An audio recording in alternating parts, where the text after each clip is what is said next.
We're back with the All of You podcast. Life has been crazy lately. And normally we come in with an idea of what we want to talk about and we muse through that topic. Today, I think I just want to let people into our lives a little bit and what's going on and how we're handling everything going on, for better or for worse. Dun, dun, dun. Yeah. So, Dave. It's all on me right now. You feel comfortable saying let people in because I'm the one. Yeah, it feels really good to let people in and not have to talk about yourself. It's my favorite kind of letting in. Letting them into me? Yeah. Yeah, it's my ultimate deflection tactic. Oh, man. I'll open up a little bit later, but right now I'm going to ask you, how's your job going? Not great. It's terrible. It's been rough lately. Yes, I've been at the job for 10, almost 11 years, and it was pretty steady, and I worked my way up from an installer to a senior director with the company. So I've known everyone that works there and have a lot of good relationships. So it's been crazy. I have multiple best friends that work for the company that have been laid off, and it's been tricky. I don't really want to get into like the company and what that's about, but it's just been really challenging personally.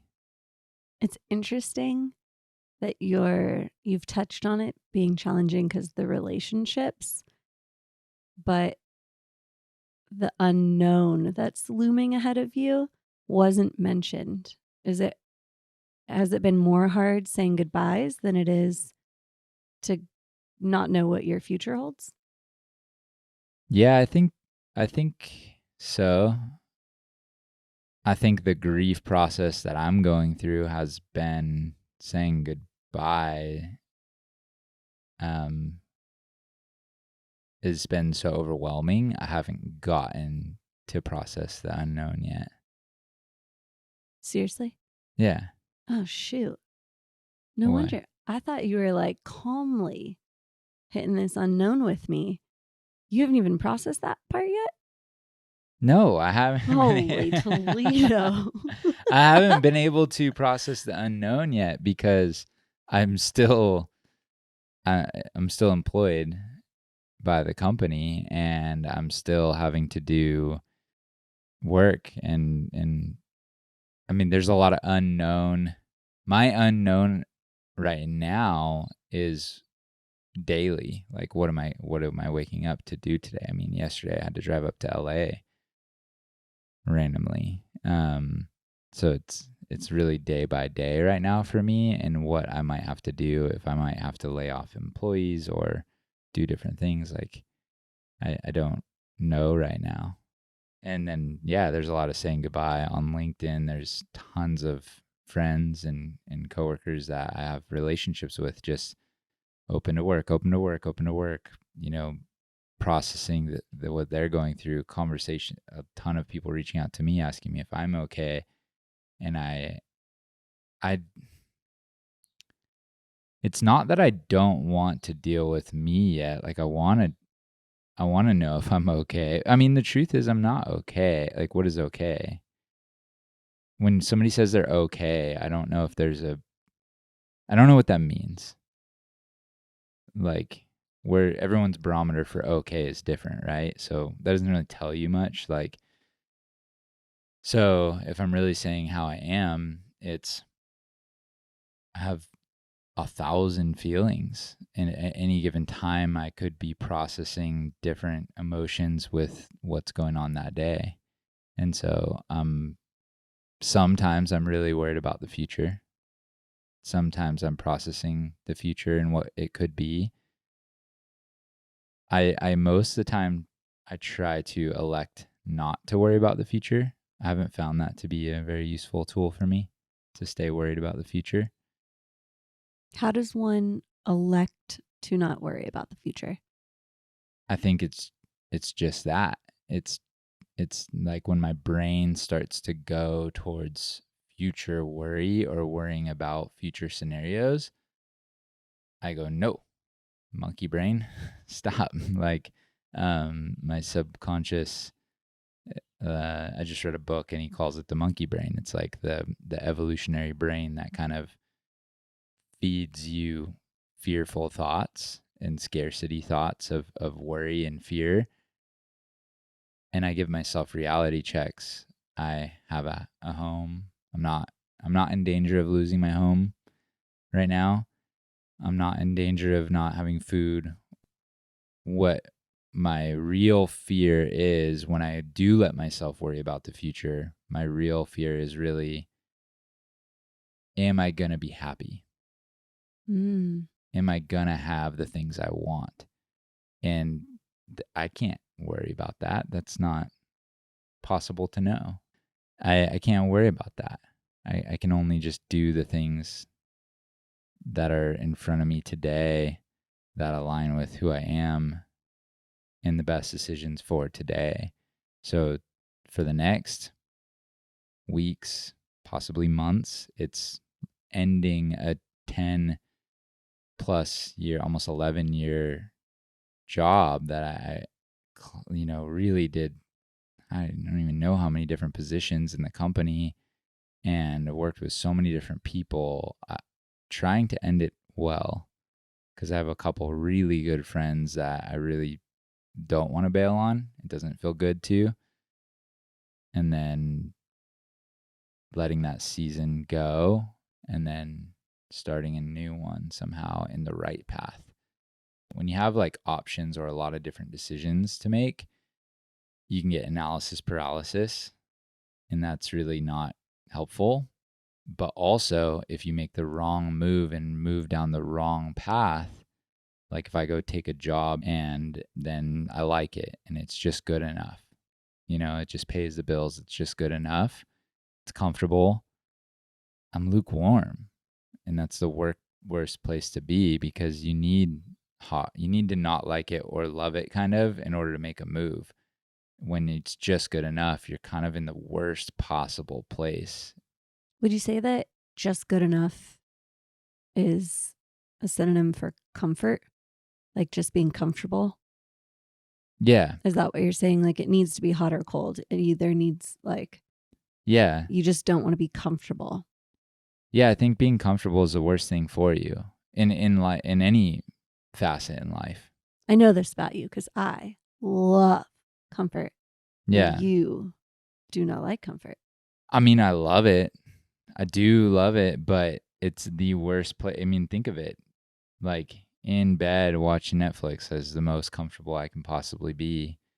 It's not good for me. It doesn't grow me. It doesn't do anything for me. It is okay to do sometimes, but you can get stuck in comfort. So you're actively seeking out something that's going to make you uncomfortable in whatever you do next. Yes. Yeah, because it will be growing and challenging, and that will pay dividends in the long run. In a career, you should always be a little uncomfortable, I think. I like to grow and I like to face new challenges. What part of this upcoming chapter that we have no idea what it's going to look like, what part of it scares you? A lot scares me if I let it, but I don't know how fear is helpful for me right now. So does fear not come up in your body? Or does it come up and you roundhouse kick it? Yeah, it comes up and I roundhouse kick it. As much as I can. It's coming up constantly. I was just going to ask that. How often is it coming up? All the time. Like at my so it's like my body is in a state of fear. Like fight or flight? Yeah. Okay. Like my body is panicking. So I constantly feel this tension. I mean, I've woken up 3 days in a row. I can't turn right. Like my neck is all stiff. And I do yoga, and we try to get ourselves as flexible as possible and release the tension, but I can feel I have a lot of tension in my body right now. And I am constantly just trying to not let it take over my mind because I've let that happen before. And I mean, it's just not a good Dave. So what does that actually look like though? Like feeling it in your body, but not letting it go into your mind. Yeah, like the feelings in my body like are, little tight chest, tension in my muscles. My throat can get like your thyroid often you can feel tension, and it don't know that much about the thyroid and the emotions, but I know they're really connected to the nervous system. The thyroid is. So my neck often will pulsate and have tension in it. And that's just my body saying like, there's a bear and there is a bear right now, like Yeah. kind of in a sense, but it's a bear that's we're at the zoo and the bear is behind glass. So my body is kind of fearful, but the bear can't kill me right now. So your mind knows the bear is behind Mm-hmm. glass because you're telling your I'm mind telling that. it, yeah. But your Yeah. body doesn't feel the glass. Yeah, and if that analogy was too far of a stretch, like the bear in this analogy is my work ending and the unknown of no income. Yeah. And how am I going to pay my bills and all that. But today, it's not an issue. It's a So ways out. you're basically pulling an Eckhart Tolle, power of now. You're just choosing to be in this exact moment where there isn't a problem technically. Yeah, Is that I'm trying to be in reality. Like my body wants to fear, like because that's the human nature. Our body wants to be in fear or look for the problem. And I am choosing to be in reality and say there is no problem today. There is no problem tomorrow. I have time. We have time. We also have a lot of ideas we want to pursue. And there's different thoughts of where we could work or if we could start a business or different things we're trying to do. And we're also spending time doing this podcast, which we love doing. So kind of have the time to dedicate to it right now. Let's spend a little time dedicating to it. See what happens. the comparison game is tricky because everyone's definition of survival mode is different. Some would say we are in a really tricky state. Totally. Yeah. Like Some people would look at us and be like, holy crap. we're absolutely nuts for thinking, let's spend our time on this podcast and not be searching LinkedIn, right? So like, I think it's humble for you to say like, oh, we're in a position where we can do this, which like, I think it's more so our mindset of believing in ourselves enough to know that we're going to be okay either way. That's allowing us the decrease in mental tension to be able to say, no, we're still going to work on our podcast. And we just believe it's going to actually all work out. Yeah. Because I would say before, and this is more me specifically, you've always been a little bit more willing to take risks. But for me, if we were in this position before I started doing so much work on my mindset, I would really be panicking and honestly losing my shit right now. Yeah, you feel like you have a good handle on it? I do. At this moment, I think it could change at any moment, but I'm trying to avoid that. And also really trying to ground in really into the reality that we're capable of figuring this out. No matter what it looks like, we can weather the storm. And I think the biggest thing I've learned and am learning is losing my mind and losing my shit is the worst thing I can do. Because once mental tension comes in and I start having thoughts that are not in reality, I start making decisions that aren't in alignment with my values. Yeah. I don't want to sound entitled to say this because it can seem like that. But I do think that survival mode can be a choice. That can sound really entitled because there are people who are in absolute survival mode without it being a choice. Well, I agree with you. I think you kind of just said it, that it's all relative and based off perspective. Like some people that would say they're in survival mode are in the top 1% compared to other people. Right. Do you have running water? Do you have a flushing toilet and electricity? Food in your refrigerator? You might be doing a lot better than a lot of other people. It's just, where's your standard? Yeah. And raising your standards is great, but also understanding there are things that we think are keys to our survival that aren't. How many jackets do I need to own to live? In Southern California, that number's pretty low. Probably one. One will do. Yeah. Is that how many I have? Absolutely not. Yeah, exactly. So like, we convince ourselves we need so much. The reality is we don't need near as much as our minds can trick us into thinking we need. So when our body, like I was saying, my body feels like there's a bear. I'm losing my job. And it's sad and it's hard and there's a lot of it's very emotional. It's just been I care a lot about that job and the people, and so it's been really hard on me. But if I didn't check my mind, I wouldn't be being a good partner. I wouldn't be being a good dad. I wouldn't be able to make clear decisions on what to do next. So freaking out isn't gonna help me. And the worse I let my body convince me I'm in survival, the worst decisions I'll make. I'll sell something for half the price that I should. But if I can relax and go, whoa, that thing is worth $1,000, not 500, then I can maybe wait a few more days for a better buyer and sell it for 1,000. And now I've doubled my money, and because you're not in survival mode. So survival mode can make you panic and make terrible decisions. Now, it's necessary sometimes too. It's not. Survival mode and fight or flight isn't a bad thing. And we talk about this a lot, is like, what do you listen to it or not? And I know, because when I meditate and when I go inward at night,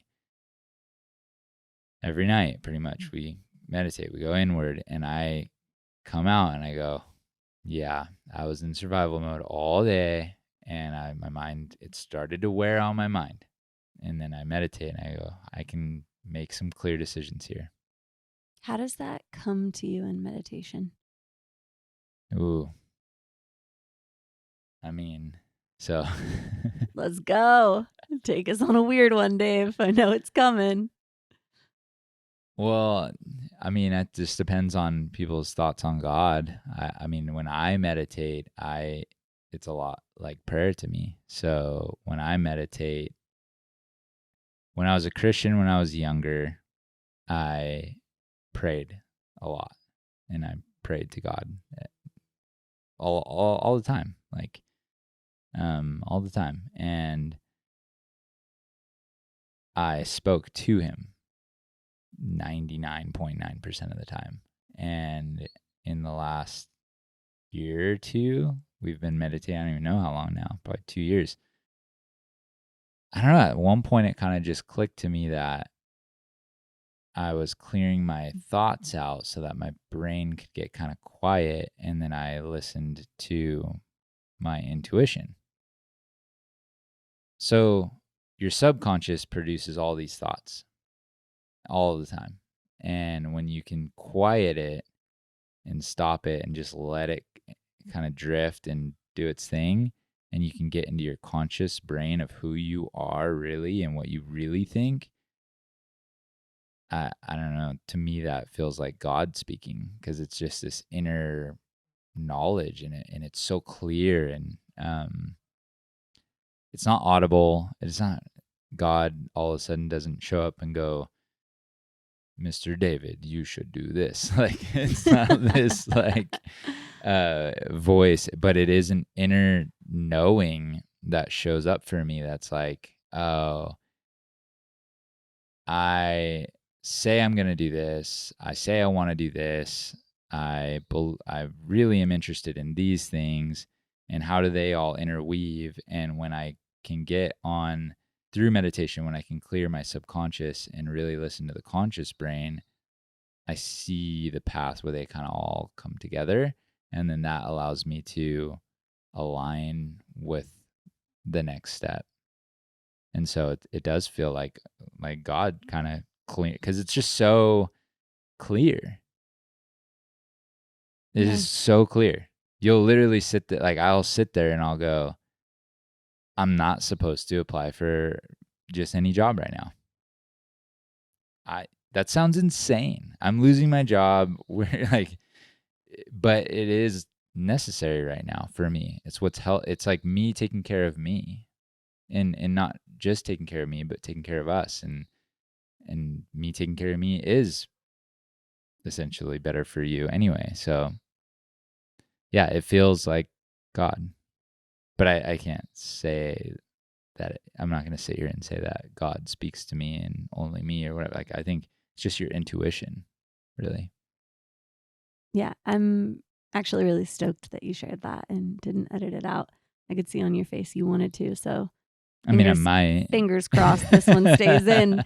A lot of weird things get taken out of this before it goes live, but I think that one's a cool one, worth sharing. That's been a similar experience that I've come to with meditation as well, where I used to think, I mean, we have similar but different backgrounds with faith, that prayer was like my laundry list of like, and God, can you solve this? And can you solve that? And I used to be, if I were in this situation, like, God, help us figure out our next move. And I've found for me, meditation is just listening. Like, I don't have to list my laundry list. He knows the laundry list, and it's just getting really quiet. And yeah, I used to think of God as this big, guy in the sky. And now if God feels more like energy all around and everywhere, and that makes more sense anyway. Like how could God fit in a box in a body or whatever? Like if God is really I am and everything, then essentially this energy source is that. And then how do you feel that energy source, and how do you hear that energy if you are constantly afraid of a bear? You're panicked. Your mind is just what's next, and I feel like that's where 90% of humans live. 99.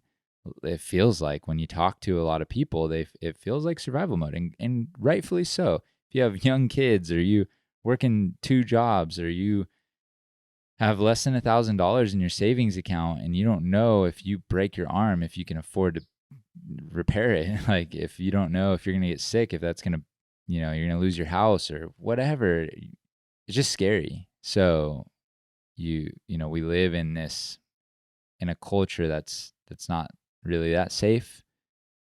To keep up with the Joneses to the point of having no safety and security. I'll buy the nice car rather than have the savings for if my kid gets sick or something. Like, so we don't promote taking care of ourselves and creating safety. And so if we can nourish this safety and security inside our bodies, then if God is speaking through energy and kind of intuition, who's listening to their intuition these days? Are you? I didn't used to. I didn't used to know how to hear it. But I think that's been probably one of the coolest transformation. I don't know if I hate the word transformation. I don't even want to use that, but like Actually, I would say I've broken the mold that was in my brain that thought that God had to be a certain way. And I saw it very rigid, of like, this is how it is. This is what I was taught. And in allowing myself to believe I was wrong, and maybe there are other ways I can experience God, has allowed me the freedom to explore experiencing God in a way that actually feels more authentic. And that is through, a lot of it is through meditation for me, or actually feeling like energy. The church, weird way to explain it, often says, like, or the Bible says, like, God is omnipresent. He's everywhere. And I never fully understood that until I started learning more about and feeling more energies and understanding how that could actually be. Yeah, and it sounds so, to an evangelical Christian, myself, like growing up as an evangelical Christian, that sounds so over spiritualized a little bit. But that's probably just because my faith upbringing wasn't open to that energy. Same. It was very rigid and logical. And it's funny because Jesus wasn't really logical. Like, No. if you look, nothing he said was really that logical. It was always like, who do you say that I am? Yeah. Like, sell everything your own. Like he was very much like kind of just poking at people like a little bit. Like, what if you come to him, he knows you, so he tells you what you need to do to reach God. And that was kind of Jesus's tactic. And yet in the church that I grew up in, it was very rigid, like, oh, do these things, and this path will lead to a good faith, a life with God. But it wasn't, it was kind of cookie cutter, and I just don't think, it doesn't seem to me like God is very cookie cutter, because our experiences are so different. So what one person needs to let go of and address in their lives to live a better existence is going to be different than what another person has to let go of and work through.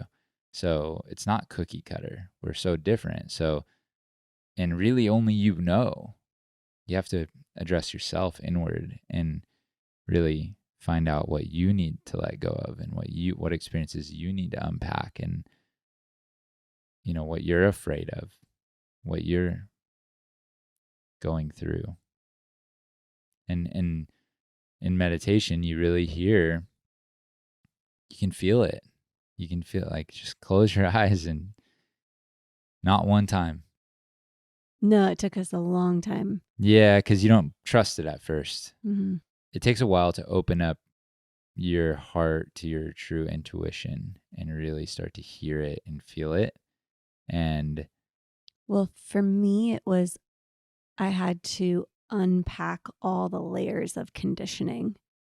So, all the things that I was taught were the truth, or what society said should be yeah, the truth. and I would say mostly by our peers. I would say I was, as a young boy, I was always looking around left and right at my peers, and oftentimes at, like, the opposite sex, because it's like, you want to be chosen as a partner or whatever. So you're thinking, like, what impresses the other people, and so then that gears what I do, because I want to be impressive to my peers, and I'm like, you want status, you want financial stability, and your fear is kind of driving you. So what if you stop listening to your fear and you start to listen to your intuition and really do what you feel like you want to do, and not even what you want to do, but what you feel called to do. I was just going to say, I think it's more called than want. Yeah. Because I don't want to be doing this podcast. I feel called to. Yeah. Like, Yeah, it's been hard. Yeah. It's been challenged. Yeah. So My going back face on to, the internet, wildly uncomfortable, but I feel called to. yeah, So you push through it. But man, we really took a that's little good. bob and weave with that one. Yeah. But like talk about how we're getting through what we're going through right now with, you quit your job to spend time with the girls. And I thought my job was pretty secure. I was pretty safe and secure there. And I knew it well and I was good at it. And now the business is, essentially closing.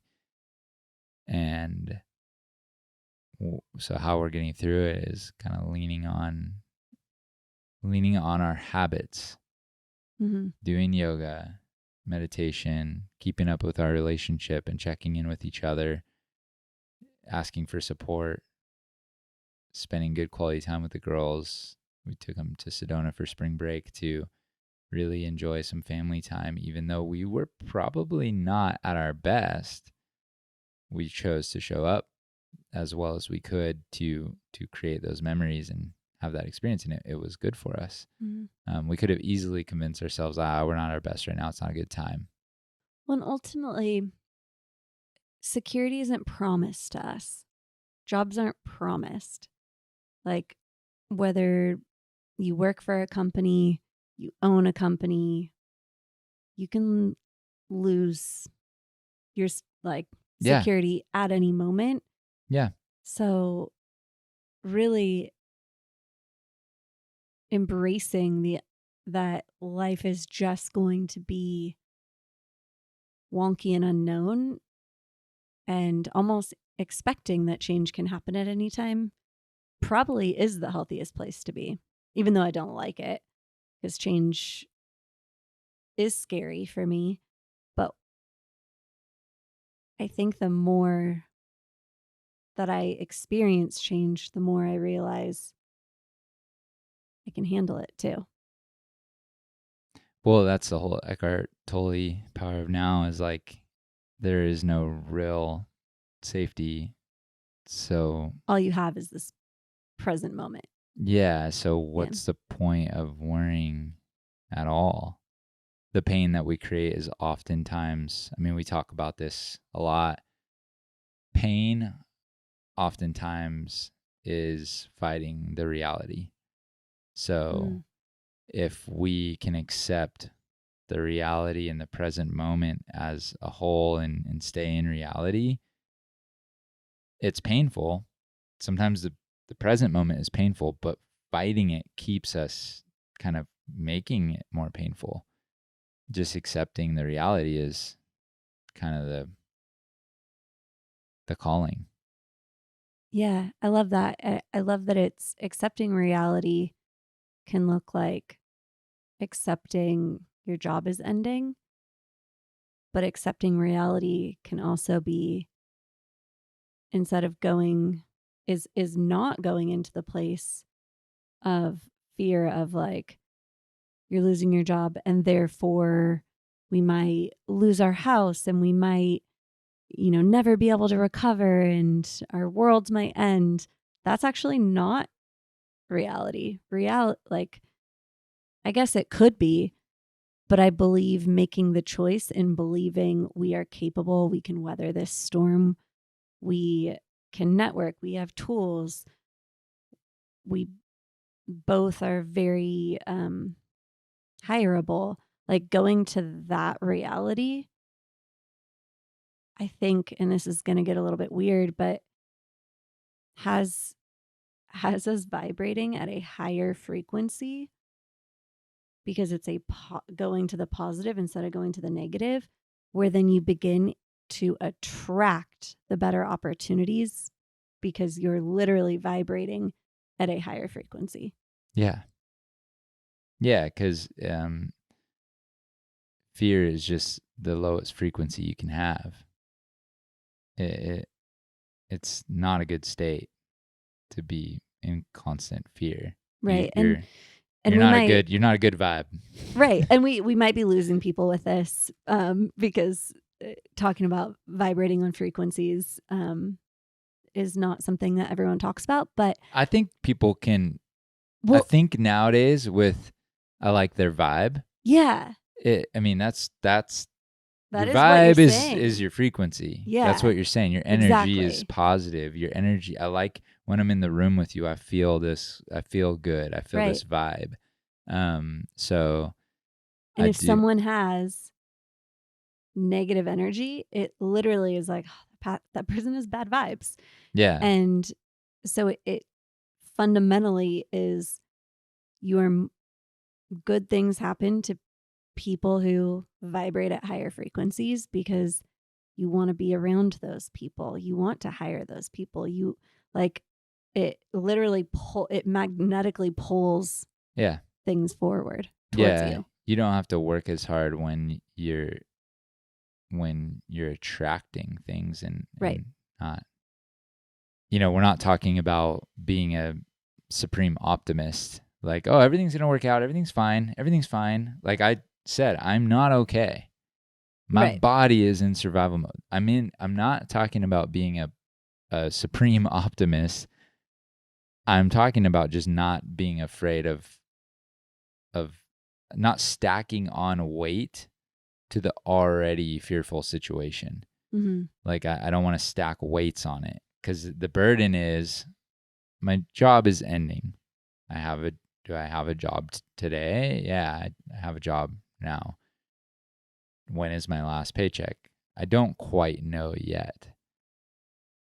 Do I need to freak out yet? No, I don't need to freak out yet. Like that's the reality. That is the reality. Could opportunities come up through the next few weeks? 100%. They probably will, and the door will get clear as I go. But just because it's cloudy right now and I can't see more than 10 feet in front of me doesn't mean the road ends 10 feet in front of me and I'm going to die. Like, I don't need to panic and slam on the brakes. Like, I can kind of keep cruising along and just trust and trust myself to figure it out. As I see the path get clear, I'll make the right decisions as I go down the road. You just trust yourself. So no, it's not like, oh, it's all going to work out. There's going to be a beautiful ending to this story. That's not. I don't necessarily know. I mean, I'll worry about it. I'll stress about it. I'll squirm a little, like, oh, is it right? Is it wrong? And my mind will play tricks on me. That's natural. Mm-hmm. My mind will play the tricks, just Mm-hmm. like everybody else's. My mind plays tricks on me too. But if the better I get at shutting it up and going, hey, get out of here, like and I don't listen when I'm having a hard day and it's end of the day and I've already been anxious all day, or I'm a little sick or tired or exhausted, or the kids have been, maybe a little whiny or whatever, and then we get them to bed. That's not the time to make the decision. The Mm-hmm. time to make the decision is when I know I'm in the right mind and I'm listening and I'm like, this aligns with who I am. I'll know then that's the path. That used to be me. Yeah. And it still is. Me too. Those are the thoughts that I have to, when they arise, those are the ones I have to roundhouse kick out of my brain. Yeah, but I've made hundreds of bad decisions because I'd rather make the bad decision today than wait another day in the anxiety. And That's so good. sometimes it's better to wait and make the decision. Not all the time. Sometimes it's better to just take action. This isn't like there's no right or wrong. Every scenario is different and you are the only one that can know. But you need to know if you're making a decision. Are you waiting to make a decision because you're afraid of what people will think of you if you do that thing? Then you probably need to go do it because it aligns with you to go do it, but you're in feet. The only reason you're not doing it is because you're afraid. Or are you doing the thing because you're afraid of waiting, and waiting is painful? Wherever the pain is, that's probably the route to go. Oh, I hate how true that is. Yeah, like if it's harder to sit here and wait, then I probably need to sit here and wait. If it's harder to move because it's scary, then that's probably when I need to move. Right. The obstacle is the way. Yeah. Ryan Holiday. Give him Ryan credit. Holiday. Go follow him. Daily Dad. What is his own Daily Stoic? Yeah. He's awesome. But yeah, that's how we're getting through these days, is just calming the mind. What else? How are you? Like getting through it? I mean, similar tactics to how you are. Really just trying to stay grounded in reality and what the truth is. And knowing it's not time to panic. If there is a time we need to, Yeah. then we can. But trying to do all of the basically wellness tools that I know that keep me sane and grounded. Staying in routine, making sure I'm reading every morning, making sure I'm going for walks, making sure I'm going to yoga. And when I notice that my mind is turbulent and I can tell that I'm off, going, oh, yeah, that's my monkey brain. I'm just turbulent right now. I don't need to listen to this. And choosing to not listen when I know my thoughts are lying to me. And then when I do feel my nervous system is dysregulated, basically when I'm in like fight or flight, there was a few nights, probably a week or two ago, I was waking up in the night and feeling full on fight or flight panic because I have much more financial triggers than you do. So us losing our stability when it comes to income is way more scary for me just because of my past and my triggers. So I have been getting triggered more lately than you. And it was happening. I'd wake up in the night, body is in full fight or flight. And I would just acknowledge it and go, oh, yeah, there's my financial triggers. I fully feel I'm in fight or flight right now and that we're not going to be okay. That's not reality. And I would take a few deep breaths. And if I couldn't go back to sleep, I'd throw on my headphones, put a meditation on until I could get back to sleep. And that was helping me get through. And now I've actually been sleeping through the night. I think I've kind of grounded myself enough and really You fought off the bear. I fought off the bear. I cemented what reality is into my mind. Thank you for doing that. Yeah, you're welcome, because if I didn't do that, I would be the bear. And you know that, huh? You were the bear for a moment there. Yeah, that's been us lately. It's been a wild ride. It's been a wild ride. It's not over. We're still riding it. There's no security in the unknown. That's for sure. Is there security ever? No. Not really. I think you actually have an advantage because your childhood actually programmed you. You have a core belief from your childhood that you can just figure things out and find a way because you always had to. And I think that's actually a really beautiful thing, a gift from your adversity. I've never seen you think you can't figure something out. It's actually unbelievable how much you think you could just figure something out. Well, I actually don't understand why not everyone, why don't you have the belief that you can just figure it out? Because I haven't figured, But do you really think that other people are smarter than you? That was my core belief as a child, was literally that I'm not as smart as everyone else. So I have to actually unprogram that to believe that I am and that I am capable. Whereas that's innately tough. You are the opposite, and you truly, I've just never seen you think you can't figure something out. Yeah, I mean, I don't think I could build an airplane or something, but I think I could learn to. That's what I'm talking about. Like my faith or my confidence in myself does not come from believing that I know everything. It's actually believing that I don't know everything, and that if I could learn anything though. Like That's what it is. once you You realize, actually believe you could yeah, learn anything, yeah, with enough time, like everything's figure outable. which is kind of the coolest life hack ever. Yeah, Because if you believe you can, you will. yeah, Yeah. and everybody should believe that about themselves. Like you can figure it out. Agreed. Adam Grant's Hidden Potential. It's all about how natural ability is there for sure. There are natural abilities, but most of the time, 90% of it is just hard work and effort. Mm-hmm. Effort and attitude. Like this guy I used Effort to and work with, he attitude, say, yeah. it's 2 things you can control: effort and attitude. Give me those 2 things, and you're gonna be great. But if you really want to, you could be pretty much whatever you want Whatever you to. want to be. Yeah. So we got this. Yeah, we do. Yeah, we're gonna be all right. Yay. This is good news.